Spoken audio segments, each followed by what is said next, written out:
सृष्टि बचपन से ही दिखने में सुंदर नहीं थी, लेकिन अमीर बाप की बेटी सृष्टि पर उसकी माँ जान छिड़कती।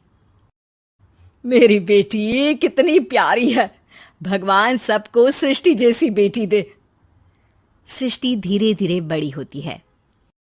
एक दिन सृष्टि की सहेली कहती है, तू दिखने में कितनी अजीब सी है, लेकिन मैं जानती हूँ हम सब में सबसे अच्छी शादी तो तेरी ही होगी। तेरे पापा अमीर जो हैं।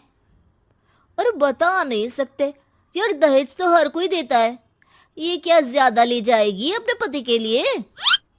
अरे बड़े शहर में कोठी है इसके पापा की।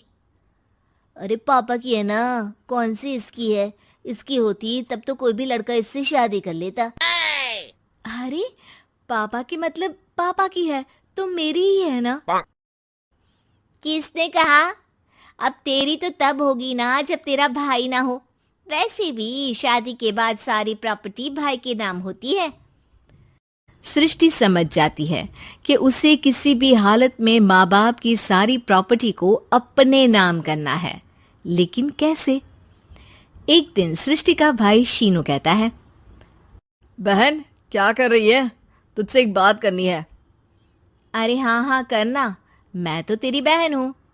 बहन मेरी लाइफ में ना एक लड़की है, बहुत अच्छी है। मैं सोच रहा हूँ माँ और पापा से बात करूँ शादी के लिए। सृष्टि को समझ में आ जाता है कि भाई की शादी होते ही भाभी उसे एक दिन भी घर में बर्दाश्त नहीं करेगी। क्या बात है भाई, बताना कौन है वो? यार वो बहुत अच्छी लड़की है, पढ़ी लिखी है, मेरे साथ जॉब भी करती है। बस एक प्रॉब्लम है। प्रॉब्लम? क्या प्रॉब्लम है भाई? यार वो शादीशुदा है, लेकिन उसके पति ने उसे सिर्फ इसलिए छोड़ दिया क्योंकि उसके माँ बाप दहेज नहीं दे पाए। सृष्टि ये सुनकर न जाने क्यों खुश हो जाती है। अरे भाई तो क्या हुआ, लड़की तुझे तो पसंद है ना? शीनू को लगता है कि बहन उसे समझ रही है। वो इस बात से अनजान होता है कि उसकी बहन की मंशा पूरा घर हड़पने की है। सृष्टि अपनी माँ से कहती है, मम्मी मुझे तो बहुत चिंता है। पता है शीनू क्या कर रहा है? अरे क्या कर रहा है? वो तो काम पर जाता है और वापस घर आता है। नहीं ना माँ, वो यही तो नहीं कर रहा, बाकी सब कर रहा है। आपको पता है उससे प्यार है, और वो भी एक शादीशुदा लड़की से। हैं? ये क्या हो गया? मैं सोसाइटी में क्या मुंह दिखाऊंगी? अरे तेरे पापा तो यही कहेंगे कि मैंने ही उसे बिगाड़ दिया है। माँ देखो, मेरी बात मानो, पापा पर भी विश्वास करने की जरूरत नहीं है।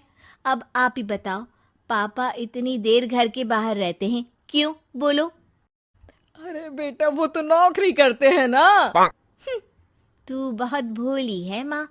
पापा का ऑफिस तो 7 बजे खत्म हो जाता है, लेकिन देखो कितनी देर से आते हैं। अरे नहीं नहीं बेटा, ऐसी कोई बात नहीं है। सृष्टि माँ को एक औरत से बात करते पिता की फोटो दिखाती है। देखो माँ, कैसे हैं पापा? मैं ना कहती थी कि पापा सही नहीं है। मैं तेरे पापा से बात करूंगी, दे फोटो मुझे। ओ माँ, वो तो डिलीट हो गई। लेकिन चल, तूने तो देख लिया ना। पापा से बाद में बात कर लेना, और हाँ, मेरा नाम बिल्कुल मत लेना। हाँ माँ। अब क्या था, सृष्टि के माँ और पिता के बीच झगड़ा होना शुरू हो जाता है। सृष्टि के मन में क्या चल रहा था कोई नहीं जानता था।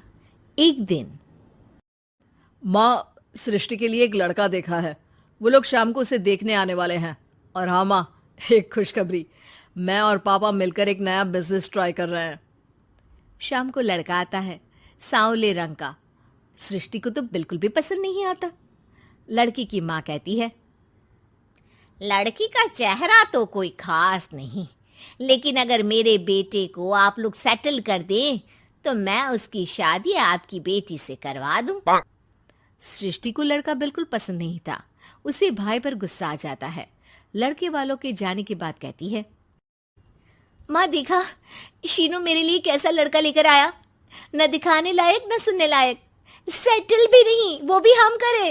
अरे माँ, मैं जानती हूँ ये मेरी शादी किसी भी घर में क्यों करवाना चाहता है। अरे कैसी बात कर रही है बहन, तूने तो देखा ना, लड़के को मैंने ही मना कर दिया तुझसे शादी के लिए। जिसने लड़का बताया था उसने उसकी बहुत तारीफ की थी।